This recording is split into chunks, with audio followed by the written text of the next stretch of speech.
Welcome to the Random Bits and Bytes blog. Today we have a review of the CooSpo CS300 bike GPS computer. As you may know, if you read my blog here, I already have a Garmin Edge 520 Plus, but I thoroughly enjoyed trying and reviewing this CooSpo CS300 GPS bike computer for a fun change, and I am always curious about new tech and new bike equipment companies. Plus it was a nice little bike computer to try out, as it seems to be their second generation of bike computers. I also previously reviewed and still use on my mountain bike a CooSpo cadence speed sensor. The box the CS300 and its accessories come in is a straightforward white box with a topographic pattern background and a photo of the bike computer, the company logo, and the model of the computer on the front.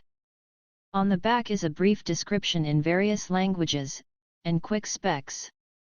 Inside, everything is packed nicely and securely in a fitted cardboard container with depressions holding the computer and the accessories, and even a bit of foam on the sides where the computer sits to hold it safely and securely. The bike computer itself has a plastic cover on it with text that explains to charge it before the first use and a little about searching for GPS signals in an open area, shown in various languages. Peeling that cover off and examining the CS300, it looks very similar to the 500 and 800 series of Garmin Edge Series C photo. A quick glance by your friends and they might not even notice right off the bat. It feels like a substantial little computer but very light. The physical dimensions are 82.95 x 51.45 x 19.43 mm or 3.27 x 2 x 0.8 inches with a 66 mm or 2.6 inch display, and it weighs a very light 60 grams.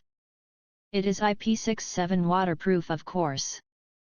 Control is via physical buttons. There is no touch screen. This can be a good thing sometimes if you ride in the rain and muck. The specs show the battery life at 40 hours, and indeed it lasts a long time. The battery is a 1300 mAh lithium, which is a pretty good sized battery for a small device. So far for this review, I have not run it down. It takes a few hours to fully charge via opening a small rubber waterproof flap on the back and plugging in the USB-C cable. You also should be able to use any USB-C cable to charge it. It can store 100 hours of ride history or so. That's a lot. The CS300 can connect to any compatible Bluetooth or end-to-end sensor, including power meters. Everything I tried it with connected just fine to it. And of course, CooSpo has a full line of their own accessory sensors of all types. The front has the CooSpo text shown.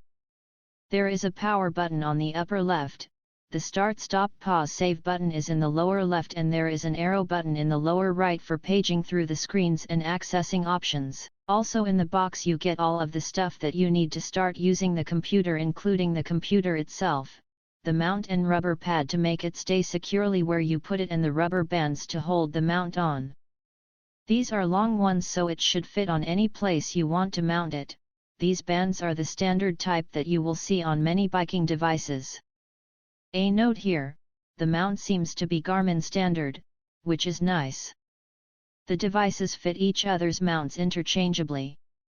So this means that any Garmin standard mount that you buy can be used with this computer, though you can also buy a number of mounts from CooSpo also, including various colored ones. In addition to the computer and the mount, there is a lanyard, the USB charging cable, and the manual. The lanyard is nice as a safety feature, as you can loop this around something on your bike as a backup, even though the mount itself is very secure. Also makes carrying it easier. The USB cable is a medium-length cable and standard USB-C. A quick test shows that the CS300 can be charged and powered while it is running. The manual comes in various languages and has some reference info, like for setting tire size if using a bike speed sensor, how to install it on the bike, an explanation of the screen icons and buttons, and a brief overview of instructions to get you started. I schemed it, and once I installed the app I didn't really need any further instructions. The app can be found on the Google Play Store and the Apple Store under CooSpo Ride.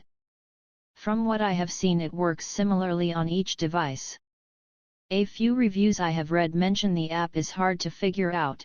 I have not noticed this at all if you use some common sense and logic.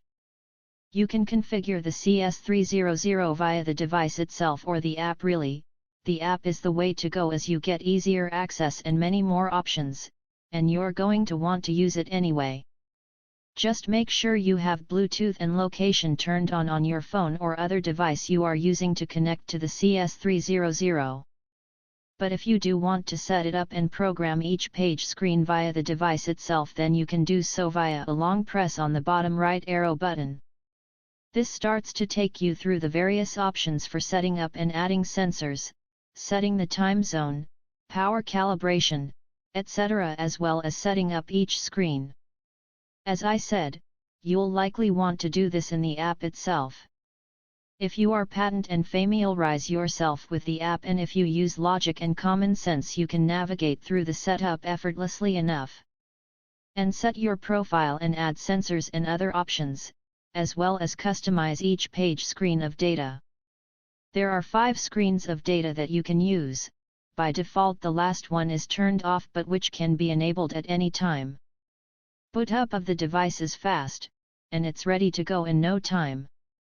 GPS lock from a new location takes a short time but also is fairly fast. For satellite reception, it connects to regular US GPS, BDS, and QZSS. You can see this on the display in the upper left. Beside that is time, a symbol representing the ride in progress or paused, and on the right the battery power. Below this to the left is the lap indicator, and around that is a circular display of the HR zone that you are in, the zones of which can be customized in the app settings. You can customize both heart rate zones and power zones in the app. To the right of that and below are more data fields that can be tailored to your own preferences, within certain parameters. What I mean by that is each data field on each screen has a certain range of data types that can be shown there. You can display depending on the page screen, speed, average, or max, HR, average, max, %max, cadence, average, max, power, average, max, threes average, distance, odometer, altitude, ascent, altitude grade, average up, max up, time temperature, energy calories. So you get all of your basics and then a few more. On each page, in the bottom right it shows you which page you are on with an indicator bar. When you finish a ride you can hold down the right bottom button to save it and review your ride on the device as needed. I think a good portion of the real power of this device is the app, which I'll go into in a bit. To start a ride it's a simple matter to press the start button bottom left, though the auto start is turned on automatically, so if you tend to forget to start a ride it will do it for you. This is an option that you can turn off. More about the auto functions later. When using the device there is a beep tone when pressing buttons and also when it pauses, unpauses, auto starts, etc. The display is nice and bright and very easy to see, even at a quick glance. In fact, it is easier to see than my Garmin Edge and much brighter, though admittedly my Edge is a bit long in the tooth. I really can't say enough about the clean, crisp, bright display. It's in black and white of course and isn't as fancy as other bike computers, but when you are out riding sometimes you really just want to be able to get the data quickly as you ride. For the most important test, the ride test, I compared the CS300 side by side with the Garmin Edge 520 Plus, which is a known quantity when it comes to data accuracy. So far I have done over 100 miles with the CS300 with the Edge as a comparison, and will tweak and add any other thoughts I have to this blog post as I ride more. Both showed the same data very closely or exactly, depending on the data. Timing for changes in the data was within a few seconds of each other, again depending on the data and sensor. All within reasonable timing. Changing screens for looking at data was easy on the go too, and as I said before, the display is so easy to read, especially while writing. The backlight briefly comes on as pages are changed or any button is pressed and will come on as needed during evening or night. So I'm not sure what else to add to this. It was very favorably accurate compared to the Edge, it seemed. When finished, it's a simple matter to hold down the bottom left button to save. The data is saved in the CS300 but can be uploaded synced within the app as well as to Strava and Training Peaks as an option. I found that because of the power saving settings I have turned on my phone, that the app needs to be running and connected to sync data internally to the app as well as to Strava and Training Peaks. Syncing is quick. Once it does sync, your ride is available immediately on Strava and Training Peaks as well as in the app for further analysis. As you can see in the screenshots, you also get standard charts and data in detail, as well as your route and info. In addition to the data on the device and in the app, and uploaded to Strava and Training Peaks, the latter of two which are optional of course, you can also share your data to others or send it to yourself, perhaps by email, to upload to other services or to analyze more with other programs, via a .fit file. You can even create a course, share the ride as a picture, or delete a ride. Because of Garmin's policies on not allowing automatic syncing of data from other services and devices except for starred routes and segments from Strava, there's no way to automatically sync data from the CS300 to Garmin. This is not a limitation in the CS300 but inherent to any device not Garmin. An easy workaround is just to email yourself the .fit file via the sharing on the app and then import it into Garmin Connect, which works just fine. There are other variations that you can use, like downloading a .gpx file from Strava and uploading it to Garmin Connect, etc. It's a small extra step but not very complicated or time-consuming. There does not seem to be a way to directly access the data stored on the CS300 via plugging it into a computer, as this only charges it, so use the options above to export the data if needed. The only slight downside I want to mention is the altitude has no automatic altitude compensation, but you can easily set the base altitude in the app, using the GPS. The app also has a map screen and recording function, and it looks like the CS500 can display maps and courses from this section of the app, but not the CS300. A few more things to cover. There are 70 plus options that you can set on the CS300. In the app there is a bike trainer mode, an indoor mode. There are several auto functions that can be turned off or on in the app, like auto backlight, auto sleep, auto lap. You can also set lap length or by time or location even, auto pause. You can set the stop speed and auto start. You can also set the CS300 to scroll through each data page automatically instead of fixed on the last page you selected, and the timing is customizable. There are also a number of other options in the app, including the ability to set up multiple bikes with customized settings for each.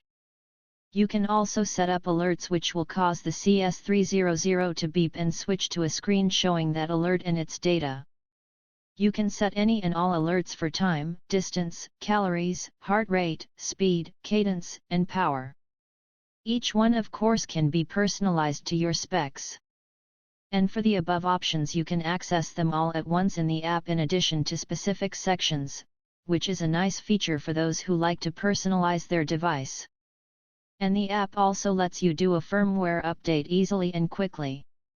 One thing of note here: if you are heavily exploring and changing options in the app, keep in mind that the CS300 may eventually go to sleep, which will disconnect you if you don't press any buttons on the CS300 for a length of time. For those who want the built-in mapping and or smart notifications as well as electronics shifting and smart trainer capability, then perhaps consider the CS500. I don't have an Amazon CooSpo store link, but you can get it directly from CooSpo's website at this link. You can compare them at this link. In conclusion here, I don't see any particular downsides or cons to the CS300, outside of wanting or needing the above options that the CS500 has. Everything worked and seemed to work well, and it compared favorably with the data refresh and accuracy of the Garmin Edge that I compared it against. I found both the device and the app to be very functional, pretty simple to use, and did their jobs just fine.